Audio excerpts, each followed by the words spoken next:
Hello again. Episode 6. Whoa. We're on a roll. Yep, we are. Yep. We got the wine back with us. Cheers. Clink. And we're talking about another great topic. I think we think all of our topics are great. Of course we do. That's the great thing about a podcast. You just talk about what you want to talk about. Exactly. Mm-hmm. So today we're going to be talking a little bit about training and trialing with multiple dogs in the sport of agility. And this is something that both you and I have endless experience in. And You more than I. I'm a little over the top in this department. Yeah. I'm not going to lie. But I think it's going to be an interesting one because I get asked a lot, actually. Actually, about people who have multiple dogs and what to do if they're like, most commonly they ask like, my dogs are so different. What do I do when they're so different? Like it can be really challenging. So we thought we would talk a little bit about training with multiple dogs when you're trialing like at competitions and kind of what that looks like, but then also like training and living with multiple dogs, because when you have multiple dogs and you're training and just like maintaining and exercising and all of the other things that go into having a high level agility dog, it's a lot. Mm-hmm. Like, and it doesn't even have to be a high level agility dog. It can be a retired agility dog. Oh yeah. We love the retired folk. They take a lot of time. Yeah. So just to give you just maybe some backgrounds, you kind of know where we're coming from. How many dogs would you say, what's the most dogs that you've run? 2? Have you ever run 3? No. Did you ever run like Wink, Newton, and Lulu? No. Oh, really? Or Batman? Batman. And Lulu and Wink? Yep. Yeah, so 3. But short. Oh. Uh-huh. Mm. Sorry. A wine pause. How many dogs have you trialed all at once? I think for quite some time there was quite a long time where I ran 4 dogs. Not super long. And then for basically forever, 3 dogs. Yep. And always 3 different dogs. And like one dog would retire and then I would still have like 3 on the go. So often I was training 4, but like competing with 3. And same jump height or nope, different jump height. So 2 in the same jump height, 1 in a lower jump height. It actually would switch up because I've had so many different breeds of dogs. Mm-hmm. So it would switch up. But I will say this, after doing that for so long, and then now I only run 1 dog and I only train 1 dog, I'll never, ever go back to running like more than 2 dogs ever again. Like that's just not my jam. And if it's your jam, power to you, but it's not my jam. And I'm going to talk about why. Okay, I'm going to talk about why. But anyways, we'll talk about trialing first because I think there's more to say. Actually, there's lots to say about trialing, but there's more to say about training and about living. But so we'll talk about some of the advantages and disadvantages of having multiple dogs at trials, because I think there's lots of pros and cons to them. And in most cases, I think it's more pros than there are cons. Mm-hmm. I think it does add a different element of challenge when the dogs they run very different from one another, or Absolutely. maybe they're in. Do you think it's easier to run dogs that are in the same jump height or 2 different jump heights? I think it's more on their personality and their character, their style. Yeah. I mean, if you run them in 2 different jump heights, typically you'll have like more time. And it depends on what jump height though too. Like the 20-inch jump height, it's a huge jump height class. So there's lots of waiting time. Mm-hmm. But if you're jumping a dog that's jumping 12 or 16, and 2 of those. Yeah, that can be hard. Mm-hmm. What can be difficult is if you don't have a lot of time between your dogs. Like I always found that a really big challenge because you don't have time to like mentally prepare, physically prepare. And warm up your dogs properly as well. Or cool out. Yeah. Like sometimes, like how many times have we like had to trade off? I don't know how we would have done it if we didn't have each other there, or like somebody else in our crew to be like, hey, can you walk this dog out? Because I have to like run in like 3 dogs. Can you go get like switching off dogs? Can you go get this dog? Yeah. And then Do you remember the one and only competition that I quit because of running multiple dogs? Because the order of the classes was so horrible and one was late and blah, blah, blah, blah, blah. And you were supposed to be in 2 different rings at the same time. At the same time. And I was like, you know what? Like my dogs were not benefiting because I was just not there because I was so irritated with how disorganized everything was. Yeah. But then I knew that I was in a just shitty mood. And you were able to shut it down though and decide it was beneficial for you. I shouldn't say that quitting. I quit, but it was like, it was the right decision. Oh yeah. I was like not in the right mind. And you didn't regret it. No, after. That's because I spent the rest of the afternoon having some wine, cheering on my friends, frolicking in the fields with my dogs. I was like, gosh, why don't I do this more often? This is like way better. But yeah, no, I think it's important to know when you're pulling the plug, but I feel that's a bit extreme.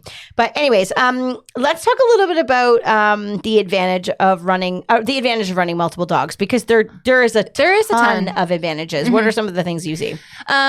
I think that it can take the pressure off the more competitive dog. If you're bringing up an inexperienced dog and you don't take it too seriously, you can, go in and have some fun with the inexperienced dog. And then when it comes time to run your more experienced dog, it's like, this is easy. Yes, like wearing an old pair of shoes. Yeah, it is nice, especially too if you have the opportunity to run multiple dogs on the same course. I know I always used to like wish for like one dog to get in the running order before another, because I just knew, like, I always liked running Funky first because she was like just so comfortable. And then like younger dogs after that, I'd be like, well, at least I've run the course once. I kind of know like how it feels and can kind of go out and do it with the second dog. It's way easier when they run similar for sure. But I was a bit opposite. I liked running my inexperienced dog first to kind of get the jitters off. And then when I was like looking at it. When I ran my more competition dog, I was like, I know where I'm going. Yeah. It feels comfortable. Yeah. Took the pressure off of my competitive dog. Yeah, I like that. I like that a lot. Yeah, I think that's really good. I think taking the pressure off the competitive dog is a good thing to speak of. And I don't know about you, but when you walk a course, like when you're at a trial and you're running multiple dogs and you're walking a course, do you find that you gravitate towards walking the course for like a particular dog? I do. Do you? Who is it? It was always my competitive dog. Yeah. Yeah. Or it might have been just a part of the course that I think that one dog might struggle with more than the other, though, too. That's a good thought. Yeah, I find that this is like maybe bad to say, but sometimes I would end up walking for like my more, I don't want to say exciting dog, but like the dog that like I had to like, I was more nervous about running, I guess, because it's a little bit more unpredictable. So like when I would walk the course and I would run Funky and then I would run a younger dog, I think I would gravitate towards running the younger dog because I had to like think more about what I needed to do on course.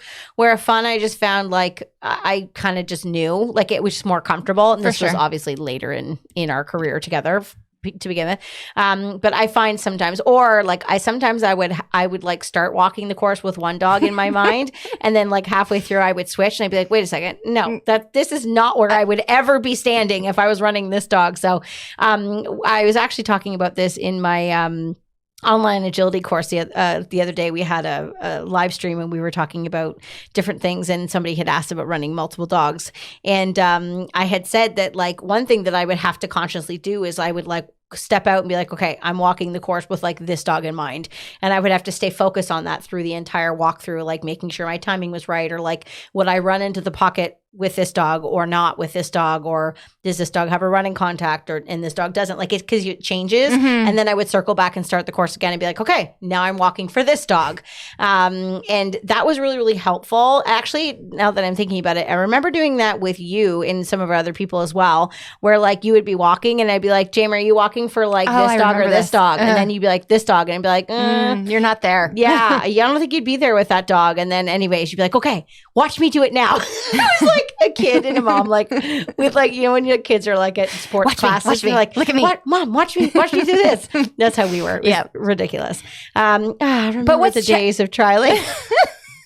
But what's challenging about it is that some dogs had more skill in certain areas than others. So I had to change my handling in some courses. Yes. Because one dog was just more inexperienced, or it was, I knew that they would knock a bar here or not collect as well if I did this. Yes. So sometimes I was running the same course, but very differently. Very differently, yeah. That would even come up too if you're doing like games classes, because like when you need to know like how many obstacles your dog can do.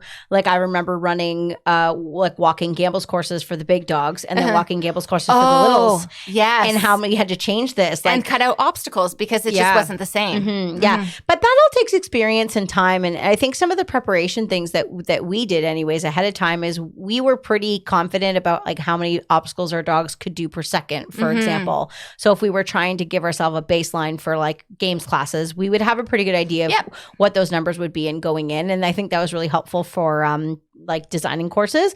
But for like jumpers and for standards and things like that, a lot of it was like really like walking the course, not just like walking it to memorize it. We would do that, but then like walking it in, implementing the timing. Where were we going to look, use their name?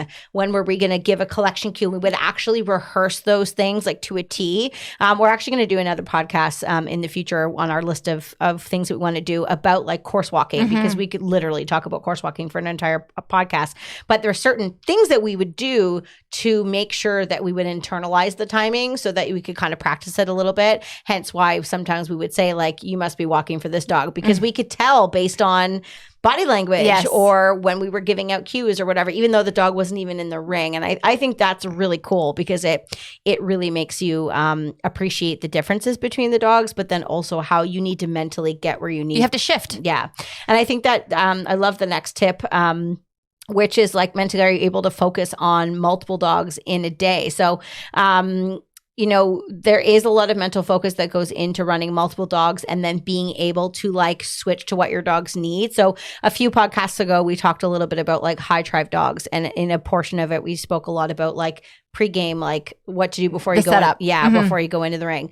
And I think that this is really important when you're running multiple dogs, especially if your dogs need different things from you. So like if you're running one dog, like do you need to get like hyped up?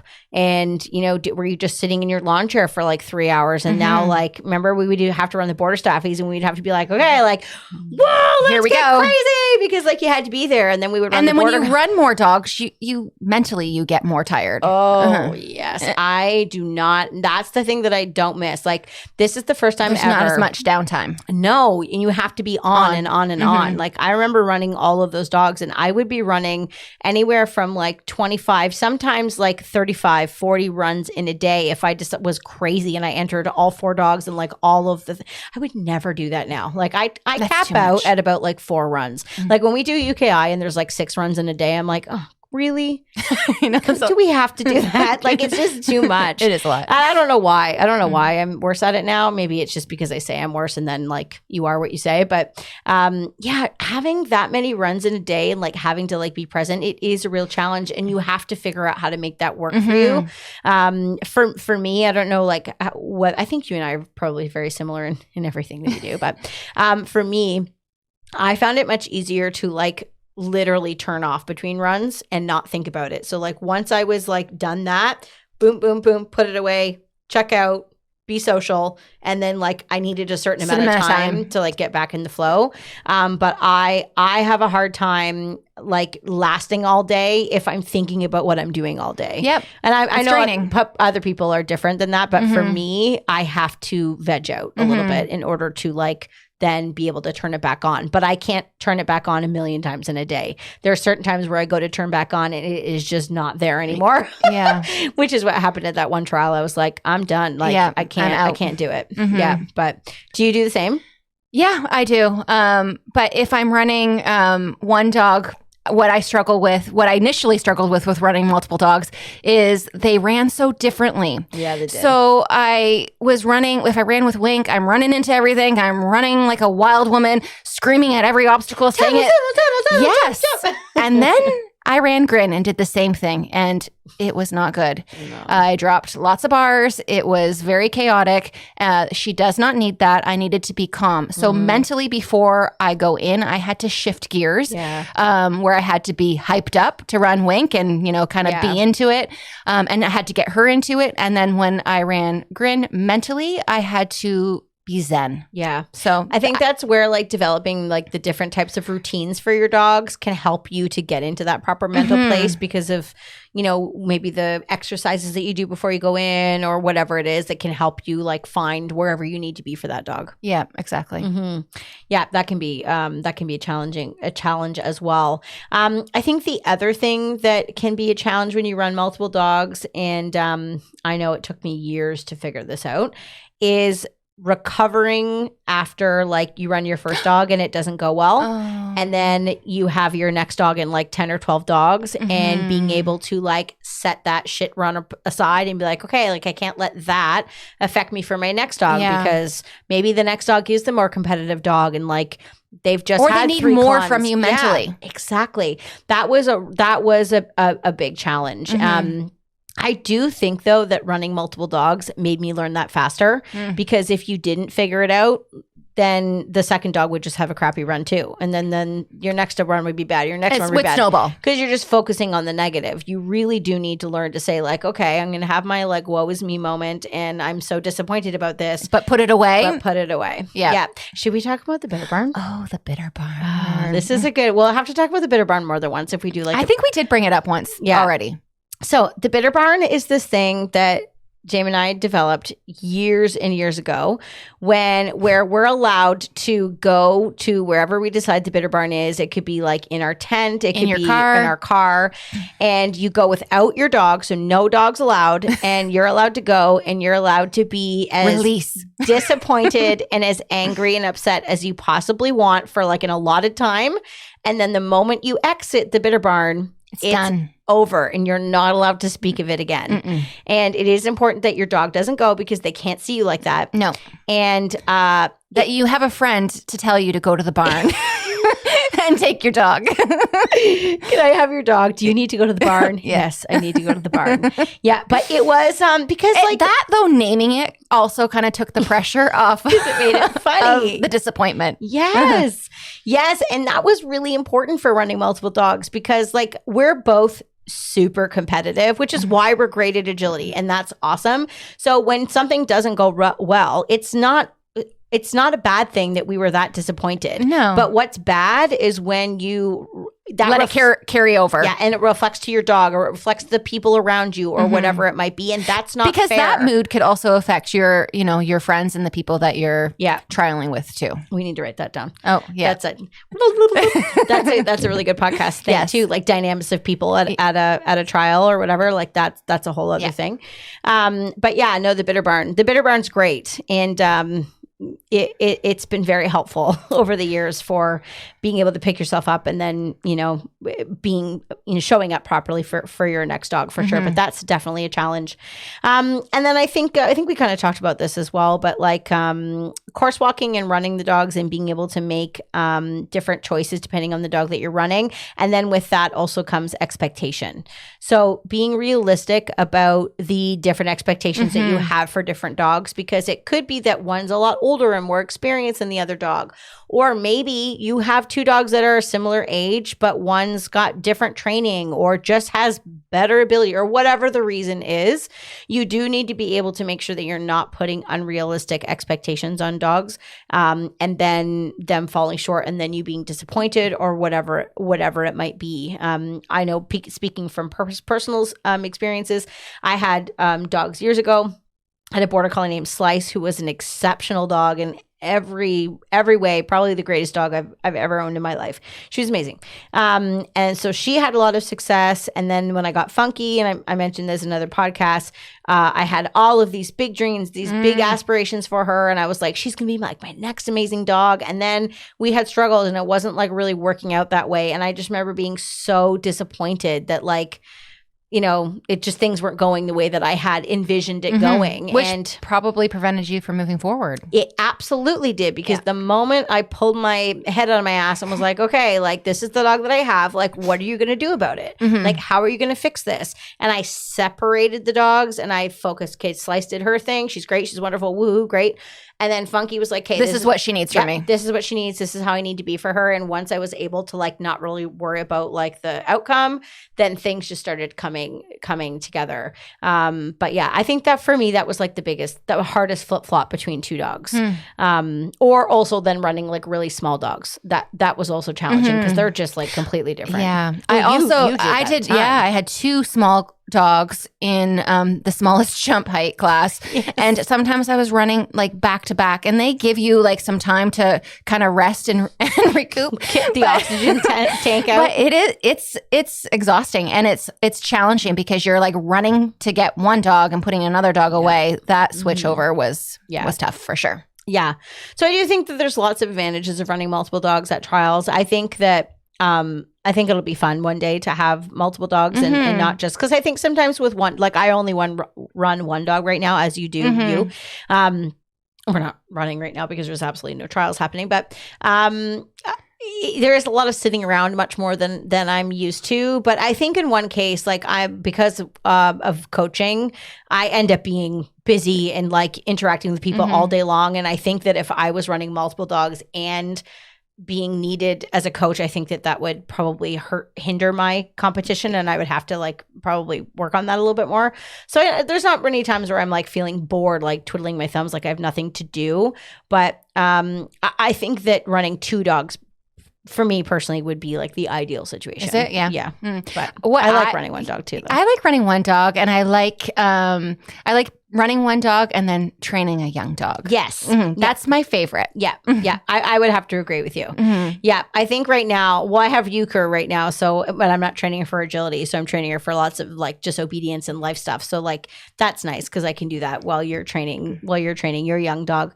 But and also B is like she's 4 now, so it takes the pressure off her too. Yeah, she's like kind of. I wouldn't say that she like her training's done or something like that, but I'm not. She's really, more seasoned. Yeah, I'm like maintaining her now, and I'm just waiting for a competition to come along that I can maybe enter at some point when all my training's gonna go out the woohoo because I'm not doing anything with her. But anyways, okay. Is there anything else you want to say more about trialing? No, I think we're kind of getting into it now with training. Let's get into it. Okay, so let's talk a little bit about training specifically because we kind of actually were just talking about that. Yeah. And just like living with multiple dogs. I think that when for us, like we train agility at a very high level. We're both world team members, and when we get a new dog, our aspiration is to like be competitive. Yep, be competitive and be on the world team. However, that's not like the only thing that we're focused on when we have dogs. No. Because when you have multiple dogs, like for example, my husband's in dogs as well. So between the two of us, it's not. Yours is not. No. Well, yeah. I mean, he's dog savvy. Yes. But my dog. Hopefully he's not listening to this. Wait a second. He's editing. Sorry, honey. I love you. My husband is a professional dog trainer as well. So we have 6 dogs between the two of us. I have 4. He has 2. And so it is easier when you have 2 people that like kind of know what's going on, and that's helpful. Except his 2 dogs are over the age of 13, so they're not doing anything anymore. And my dogs, I have a 13-year-old, 10, 7, and 4. So the 4-year-old is really the only one that I'm training, and all of the other dogs, though, they all require stuff. So. Like one thing that I find you still don't get more time. No, that's the thing that's difficult because all these people that just get dog after dog after dog after dog, like how do you have the time? What do you do with all of these dogs? Like how do they possibly get the individual attention and stuff that they really need? I mean, taking multiple dogs to a high level. Like if I wanted to do agility at the level that I want to do it at, I don't think at this point in my life with all the hundreds of bajillion things that I have on the go, I couldn't do that with more than 2 dogs. Like I don't think that they would ever reach the potential they would need because I just wouldn't have the time that it requires to compete at the level that I want to compete at. But taking that aside, and you and I talk about this all of the time, if you take training agility out completely off the table, there's still 100 friggin' other things that you got to do with the dogs on a regular basis to like keep them exercise. Like I want Funky to live forever. I was like walking her yesterday and I started to notice that like she's 13 and a half years old.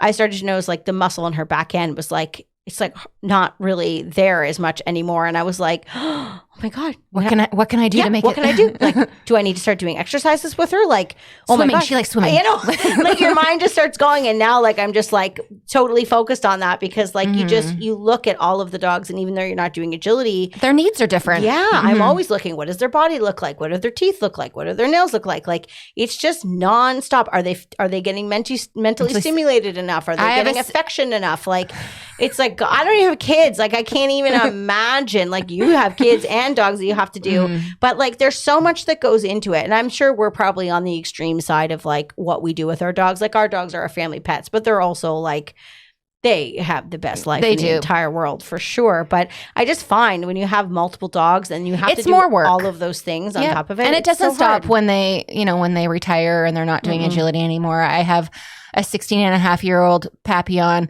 that is fiery as ever and still He sure is. and he still needs to be mentally stimulated. Otherwise, he's not as easy to live with. His energy is very different. So we're walking regularly. Like it just because he's older and retired, it doesn't mean that he's sitting on the couch all day long, because that's not the case with him. Yeah, multiple dogs are hard. Multiple dogs are very, very hard. Now the training, that's an interesting thing. So one thing that I have personally found with training when I was training multiple dogs is I would have a certain order that I would train them in. Me too. Based on like my energy level. And the dog's ability and how old they are and to preserve them and what they can maintain. Exactly. So the way that I would kind of think about it is the dogs that required the most of me mentally or physically sometimes, I would do first because I wanted to make sure that I was like in the best mood or the most energetic or whatever it might be. And then I would just kind of change from there, or I would switch between them as well. But like I found when I was doing a lot of training with Funky, she needed me to be like up on a lot. So if I trained 3 dogs or whatever, and then I did something with her, I'm kind of tired by them. Not that I would be like miserable or anything, but I just wouldn't. You didn't have the same energy. Yeah. And I found that would impact her negatively. So I would try to switch things up, or like what we trained, I would also switch up to make sure that it worked to the advantage of the dogs and me, of course, but also of the dogs. What but they needed. You did the same. Yeah, I generally train my. I love how I asked Jamie whether she did the same. I literally know every answer she's going to say because we just talk nonstop. I'm training a puppy now, and then I have a competitive dog. So my training sessions generally start out with my puppy, and I'll train something where I need most of his physical energy, and then I'll cool him down, and I'll bring out my more competitive dog, and I'll do whatever, is kind of there with her. Yeah. And then I'll put her away, and then I bring my puppy out again. Second session. Yeah. Yeah. Mm-hmm. Yeah, that's a good plan. Yeah, because I want to reserve my competitive dog too. She has the skills behind her, and it's more maintenance now. So I don't need to be, running her so as much as previous because she has the skills. Yeah, I think that's a good way of thinking about it. That's what we had put here is if one dog's more challenging than the other, who's better to train first? Like, do you go for the challenging dog first, or do you go for the less challenging dog first? I think it just depends. I think you can switch it up depending on how you feel. It depends. Yes, it does depend on my mood. Sometimes if I'm coming from work and I need a minute, I might train the easier one Go first. to the easy dog. Yes, and then kind of get into it, and then bring the challenging one out. Absolutely, for sure.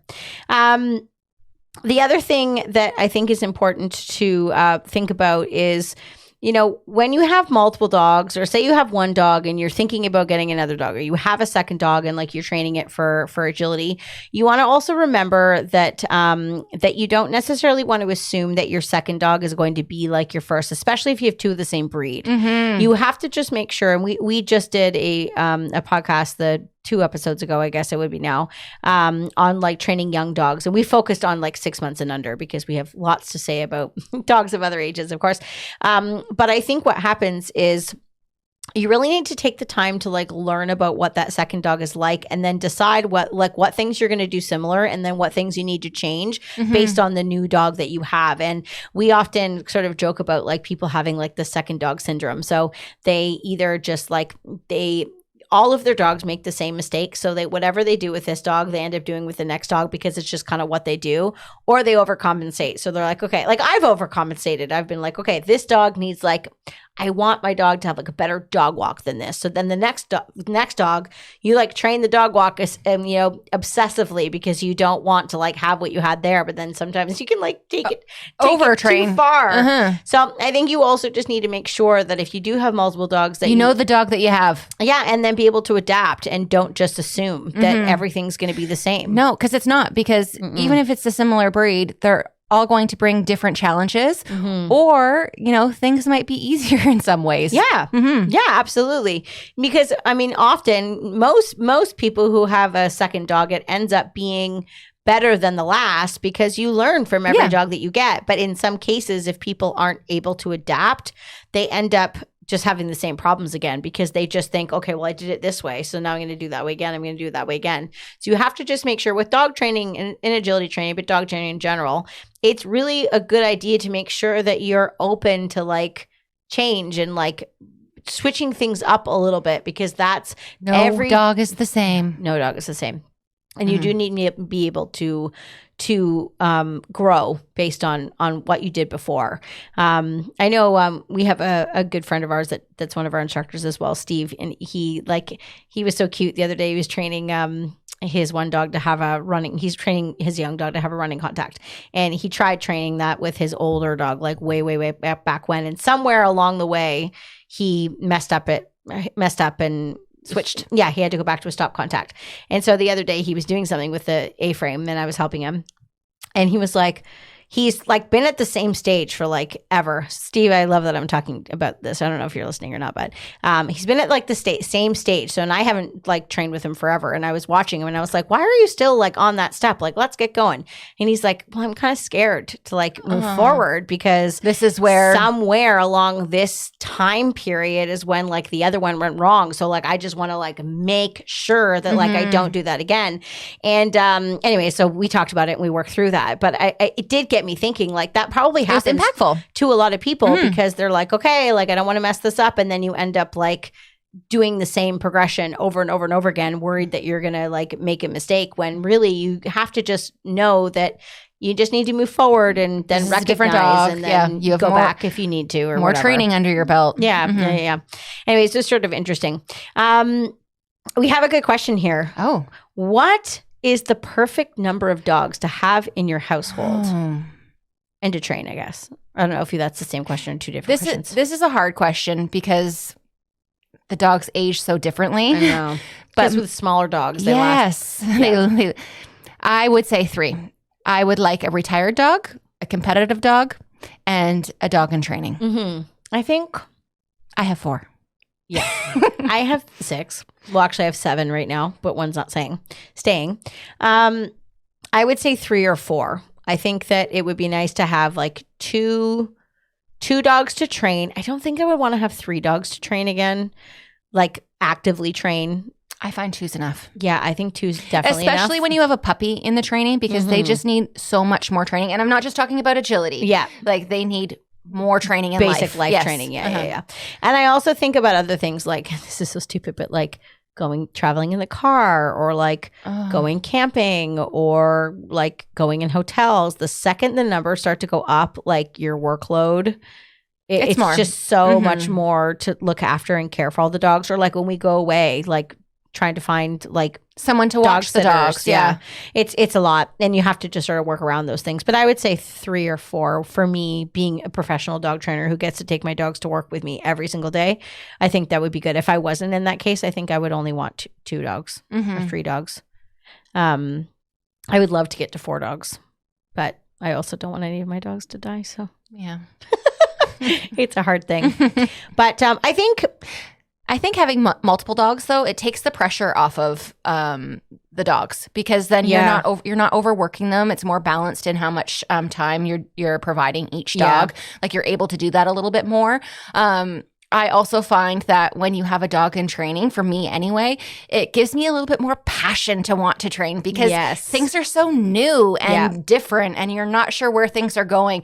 You know, there's challenges, absolutely. But it kind of refreshes you a little bit more. Yeah, I would have to agree with that. Like, I think I'm sort of at that stage with B right now. Like, I don't really have anything that I have to train. So sometimes like I don't feel as encouraged to like go over and just go to the arena a bunch of times a week and train. Like I would kind of rather just like go hiking with her and like spend time with her in other ways because I'm also there's no competition, so I'm not preparing for anything. So I'm sure that's a major factor. But I think you're right. Like on the flip side, if you have only one dog that you're competing with, I think that sometimes we're putting so much focus on one dog that also physically it's hard, really hard on the dog. So having a second dog that you can kind of balance things out with, I think can be extremely beneficial for the older dog as well. Both physically and mentally for sure. I think multiple dogs is really helpful, but I think that there's a certain number in which you then start to become a crazy person. Like I think there's a certain number that if you don't have help or you don't have all the time in the world, I do think the dogs, I don't want to say suffer, that's too negative, but like you're not able to take each dog and max them out to their full potential. Yeah, because there's just not enough time to do that. And everybody's different. And I think it also depends what you do for a living. Like I'm very lucky. I'm a professional dog trainer. I do this full time. You're not. I mean, you're a professional dog trainer, yes, but this is not your full-time job. So you have, and you also are a mom. So you have like a bunch of things to juggle. So I think a lot of it has to do with lifestyle. And like what you're doing as well. Well, what's the moral of our story? I don't know. What do you think it is? How many dogs should you have? Yeah. I think the moral of the story is that it is great to have multiple dogs. There's benefits. In agility. I think that there's probably more benefits than there isn't, but I think you got to do it right. Yeah. And don't just go out and buy another dog and be like, I'm going to have all these dogs do agility. Like you got to do it right. I think you have to be honest with yourself on what you are able to manage in your own life personally and what you have going on. And also what are your expectations? And also remember that like once you're done agility, there's still like a kabillion years that you have the dog. Yeah. And what does that look like for you? Like, and for the dog. Yeah. Well, that's a good one. It was a good one. Yeah. All right, guys. Well, we're gonna put a wrap on that, and we'll see you in the next one. See ya. Thanks for listening to our McCann Dogs Agility podcast. If you'd like to learn more about us, check out the links in the show notes below. On that note, happy training.